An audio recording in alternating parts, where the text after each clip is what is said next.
नमस्कार दोस्तों, आशीष talented class में आप सभी का स्वागत करता हूं। आज परसेंटेज की नई क्लास धमाकेदार सेशन लेके आया हूं। चलिए हमारे साथ जल्दी से आप सभी लोग जुड़ जाइए। चलिए कमान बहुत जल्दी से जुड़ जाइए। चलिए ठीक, पहला सवाल देखते हैं। चलिए पहला सवाल पढ़िएगा। बहुत जल्दी से स्टार्ट करते हैं सेशन को। स्टार्ट करने से देखिए पहला सवाल लगा है आपके सामने, देखेंगे। पहला सवाल पढ़ते हैं हम सभी। जैसे लिखा है, एक कर्मचारी की मजदूरी, पहला सवाल लिखा था यानी प्रतिशत, परसेंटेज कहते हैं, प्रतिशत,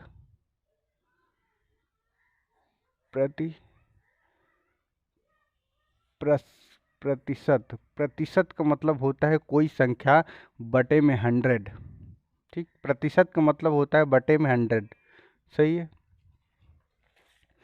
आज का प्रतिशत का चैप्टर जो चलेगा एसएससी के लिए बहुत ही इम्पॉर्टेंट, और जैसे कि रेलवे ग्रुप डी के लिए बहुत ही इम्पॉर्टेंट मेरी क्लास होने वाली है। चलिए ठीक, पहला सवाल देखते हैं। एक कर्मचारी की मजदूरी में 20% कटौती है। यदि उसकी मजदूरी में पुनः पहली की मजदूरी के बराबर लाना हो, उसमें कितनी वृद्धि करनी होगी। देखते हैं, कहते हैं 20% कटौती करने पर ना, तो 20% कटौती करने पर कोई संख्या, प्रतिशत का मतलब कोई भी, अगर किसी भी चीज़ की कीमत कितनी होती है 100%। 100% से प्रतिशत का मतलब होता है 100%। तो 100% मतलब ये कह रहा है कि 20% कटौती की गई है, तो कोई संख्या 100 है। ठीक, और कह रहा 20% कटौती करने पर अगर 100 में से 20% कटौती कर दिया जाएगा तो 80 बचेगा। इन दोनों को अंतर लेंगे 20। अब जितना कटौती करने के बाद आएगा, हम इसको कितना अपान किससे, इसमें यह लगता है एक फार्मूला लगा लीजिए, कितना अपान किससे, परसेंटेज के लिए 100, ये फार्मूला लगाया जाता है। लेकिन इस फार्मूले को हमें ध्यान न करते हुए देखिए कैसे छोटी छोटी सबसे कम समय में कैसे आंसर को निकालते हैं। देखिए हमने क्या बोला कि इन दोनों का अंतर लेंगे, इन दोनों का अंतर 20 है। हमेशा जिस वैल्यू को बढ़ाया जाए या घटाया जाए उसको सिर्फ नीचे लिख देते हैं, कितना, हर में लिख देते हैं, और परसेंटेज के लिए क्या 100 लगा देते हैं। अब इसको सॉल्व कर लेंगे, कितने बार जाएगा, ये 4 बार चला जाएगा। अब 4 से ये 100 में काटेंगे, कितना चला जाएगा, यानी 25। और सवाल जो आपको कह रहा था इसका आंसर यही बन जाएगा कि 25% पुनः बराबर लाने के लिए मजदूरी को पहले जैसे बराबर, उसमें से कितनी वृद्धि करनी होगी, तो 25% की वृद्धि करनी पड़ेगी। चलिए अगला सवाल देखते हैं। बहुत ही जल्दी से कैसे कैसे सवाल निकालते हैं। चलिए अगला सवाल देखते हैं क्या लिखा हुआ है।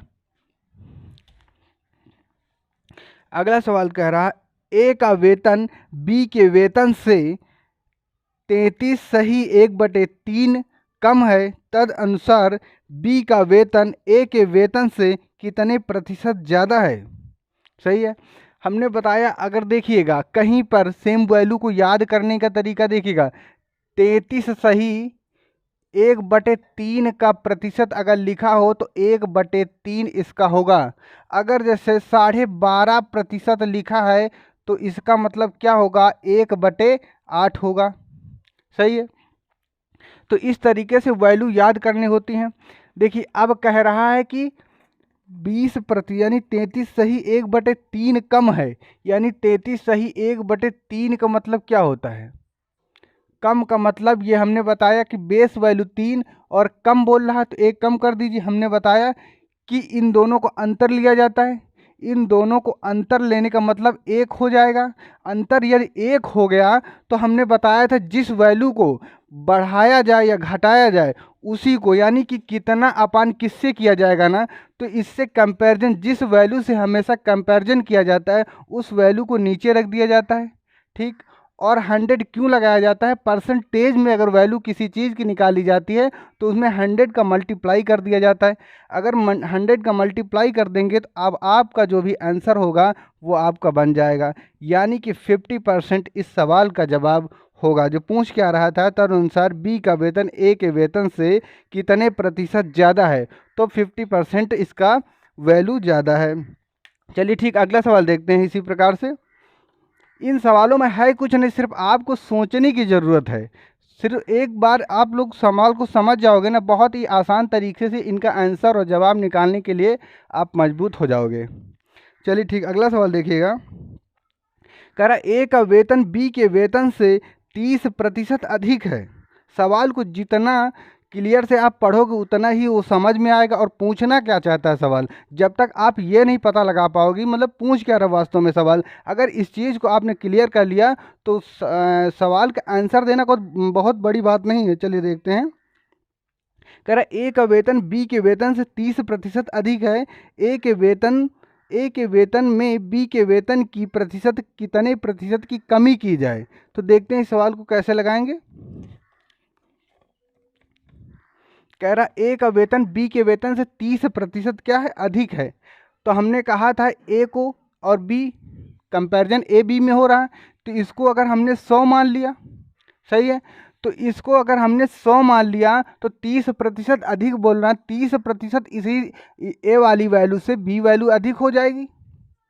ठीक है, हमने बोला था अपान इनका अंतर ले लिया जाएगा। अंतर कितना, 30 का आ जाएगा। बोला था किससे अंतर ले लिया, इन दोनों में से अंतर, जिसका कितना पान किससे करेंगे, 130 हो जाएगा। परसेंटेज के लिए 100 लगा देंगे। अब इस वैल्यू को काट लेंगे, जो भी आपका आंसर बनेगा इसका 23 सही 1/13 इस सवाल का जवाब हो जाएगा। सही है। चलिए ठीक, अगला सवाल देखते हैं।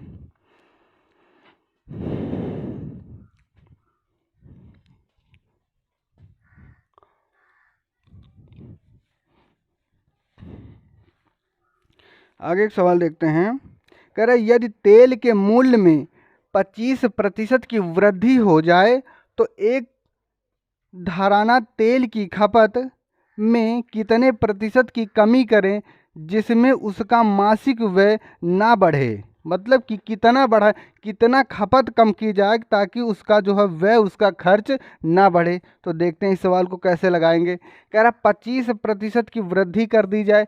25% कोई भी चीज़ होती है 100%, अगर ये 100% है, 25% वृद्धि कर दी जाएगी, 125 बन जाएगा। 125 बन जाएगा, तुरंत इसका अंतर लिखेंगे। अंतर कितना, 25 का अपन किससे किससे 125 से। अगर 125% के लिए 100, इसको काटेंगे कितने बार जाएगा, 25 चौको 100, 25 पंचे 125, इसको काटेंगे 20%। यानी कि 20% उसके खर्च में अगर कमी कर दी जाए तो आपका जवाब क्या होगा, सही हो जाएगा। चलिए ठीक, आगे का सवाल देखते हैं।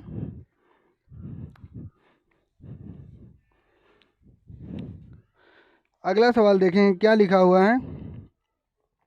कह रहा आगे का सवाल आप देखेंगे।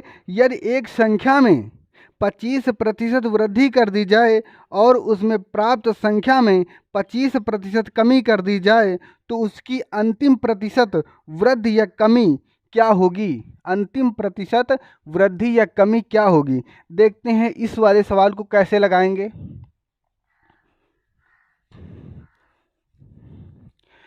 ऐसे सवाल को अगर वैल्यू दी है, सक्सेसिव एक फार्मूला होता है। सक्सेसिव फार्मूला क्या होता है, x plus y plus x into y upon 100। सही है, इसको बोलते हैं ये वाला सक्सेसिव फार्मूला। अगर दो वैल्यू ऐसी दी हुई हैं, दो मान परसेंटेज में, तो इसको ये वाला फार्मूला लगा दिया तो आपका खटाक से आंसर आ जाता है। चलिए देखते हैं इस सवाल को। कह रहा है 25% वृद्धि की जाए। 25% अगर वृद्धि करेंगे तो 25, फिर कह रहा है आगे की संख्या में क्या कह रहा है, और इसमें प्राप्त संख्या में 25% कमी कर रहा है। तो अगर कमी कर रहा है तो 25 माइनस, अगर कमी होगा तो माइनस, और फिर इसका 25 इंटू 25 परसेंटेज के लिए 100। सही है। अब देखिए प्लस माइनस कट जाएगा। सही है। अब देखिए 25 चौको 100 हो जाएगा। ठीक, 25 चौको अगर 100 हो जाएगा तो अब देखेंगे क्या होगा, बचा कितना, 25/4, यही बचा ना। अब इसको काटेंगे, 4 छंग कितना होता है, 24, 1/4। यानी कि अगर माइनस में वैल्यू आ रही तो 6 से ही 1/4 की अगर कमी कर देंगे तो प्रतिशत में अंतिम प्रतिशत वृद्धि या कमी क्या होगी, यानी 6 से ही 1/4 की कमी हो जाएगी। अगर माइनस में वैल्यू आई तो 1/4 की कमी हो जाएगी। सही है ना।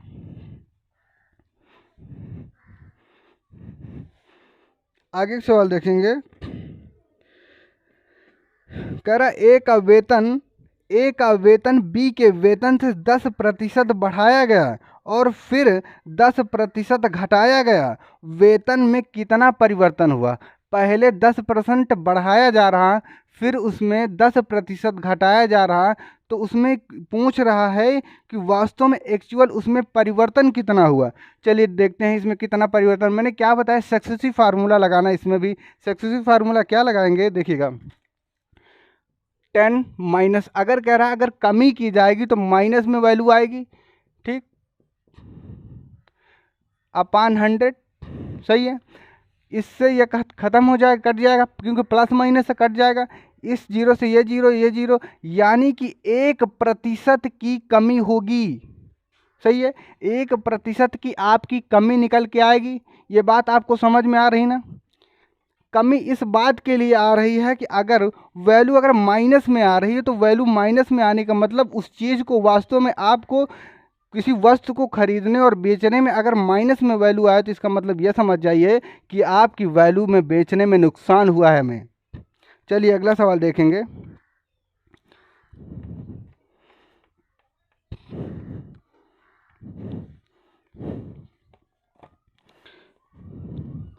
आगे एक सवाल दिया है। कह रहा है यदि एक आयतन की लंबाई में 12% और चौड़ाई में 10% वृद्धि हो जाती है तो उसके क्षेत्रफल में कितने प्रतिशत की वृद्धि हो जाए। कह रहा कि अगर उसकी लंबाई में 12.5%, अगर लंबाई 12.5 मतलब कि 12% और चौड़ाई 10% वृद्धि कर दी जाए तो उसके क्षेत्रफल में कितना परिवर्तन होगा। चलिए ठीक, इस सवाल को देखते हैं।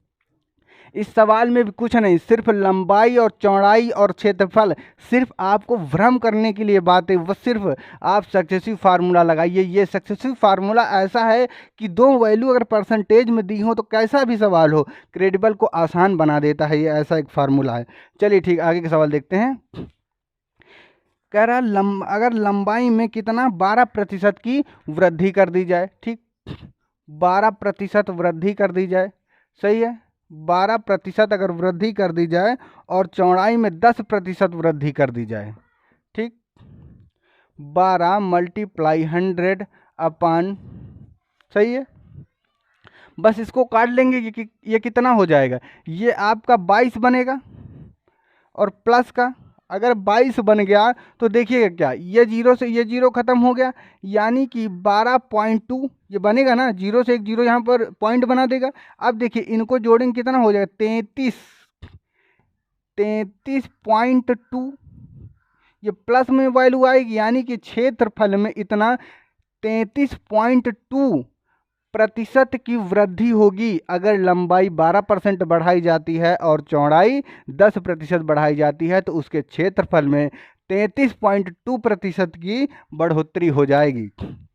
चलिए ठीक, अगला सवाल देखते हैं।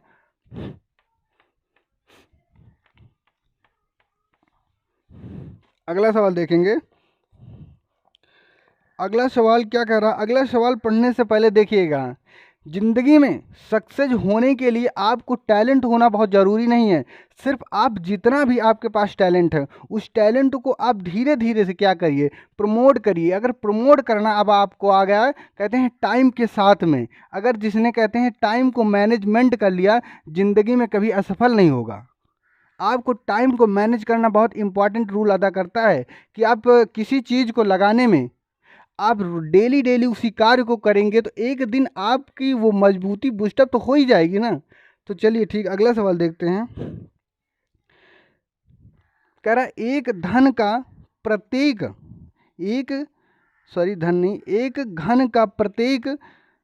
50% बढ़ा दिया जाए तो उसके संपूर्ण पृष्ठीय क्षेत्रफल में कितने प्रतिशत वृद्धि हो जाएगी। सही है।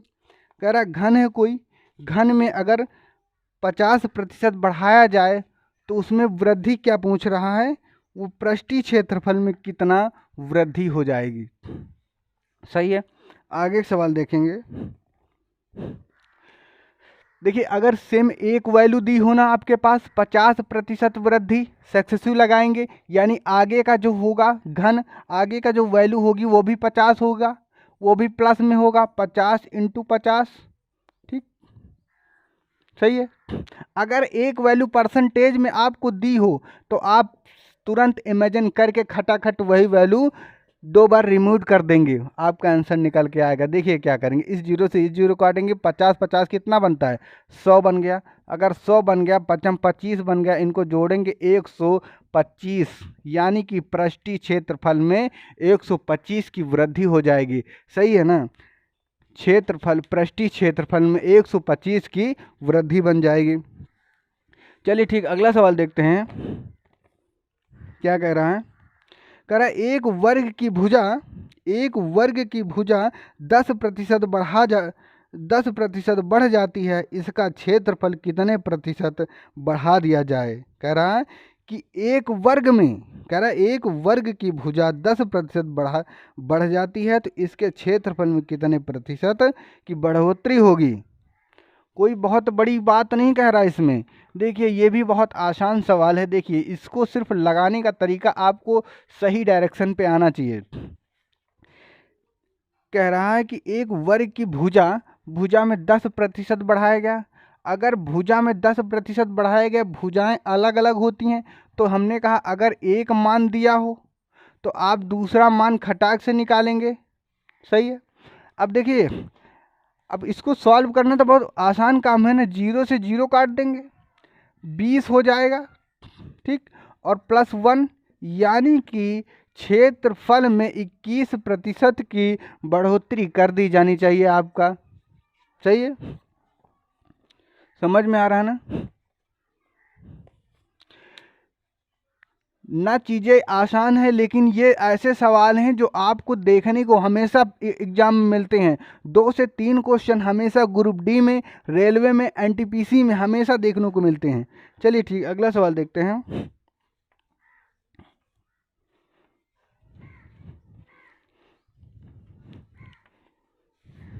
आगे एक सवाल कह रहा है, यदि एक घन की प्रत्येक भुजा को 10% बढ़ा दिया जाए तो घन का आयतन कितना बढ़ जाएगा। अभी तक हम क्या निकाल रहे थे, अभी तक क्षेत्रफल निकाल रहे थे, वर्ग भुजा पृष्ठीय क्षेत्रफल निकालते थे, लेकिन इस सवाल में अब की आयतन निकालना है। आयतन निकालने के लिए जो आपका आंसर आता था अभी तक, फिर आंसर से फिर इसमें मल्टीप्लाई करना पड़ेगा, तो आयतन आपका निकल के 10% बढ़ाया जा रहा है। अगर 10% आपका बढ़ाया जा रहा है तो देखिएगा क्या होगा, इस जीरो से इस जीरो काट देंगे तो यानी 20 1 21 बन जाए, 21%। लेकिन ये आपका अभी आयतन निकल के नहीं आया, आयतन अब निकलेंगे एक बार जब 10 का मल्टीप्लाई फिर करेंगे, यानी 21 + 10 फिर 21 × 10, अब आपका ये आयतन निकल के आएगा। देखिएगा इस जीरो से ये जीरो काट देंगे, इस जगह पर जीरो हटाएंगे तो पॉइंट लगा देंगे। अब देखिए इनको क्या होगा, 31 हो जाएगा, और 31 + 2.1 इनको जोड़ेंगे कितना होगा, 33.1। आपका आंसर यही बन के आएगा। सही है, चीज़ें समझ में आ रही ना। अगला सवाल देखेंगे, आगे सवाल देखिएगा।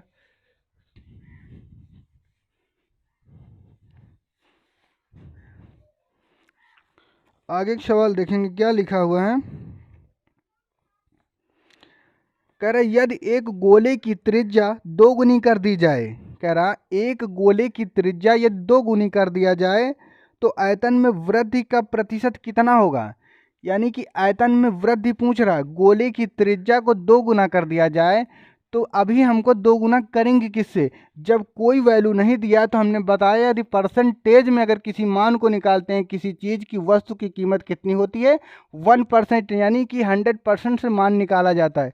तो कह रहा है अगर 2 गुना कह रहा त्रिज्या, क्या कह रहा त्रिज्या अगर 2 गुनी कर दिया जाए, यानी कि पहले 1 गुना यानी कि 100 थी, जब 2 गुना करेंगे तो 200 बन जाएगी। अब 2 मान हो गए, तो लेकिन निकालना क्या है, निकालना हमें वृद्धि प्रतिशत बताना है। वृद्धि प्रतिशत निकालने के लिए सक्सेसिव हमने बताया तो उसी वाले फार्मूला में सक्सेसिव लगाएंगे। 100 प्लस 200, 200 मल्टीप्लाई 100 अपॉन 100, सही है। अब इस सवाल को यदि काटेंगे, काटने का आसान तरीका देखिए क्या होता है, इन दोनों को जोड़ेंगे 300 बनाएगा, ये 200 और ऐड कर देंगे, कितना बनेगा 500, 500 बनेगा ना। यदि 500 यानी कि सवाल में पूछ क्या रहा था, कह रहा कि यदि गोले की त्रिज्या 2 गुनी कर दिए जाए तो आयतन में वृद्धि का प्रतिशत कितना होगा, यानी कि वृद्धि आयतन में वृद्धि का 500% बन जाएगा, सही है। चलिए आगे का सवाल देखते हैं।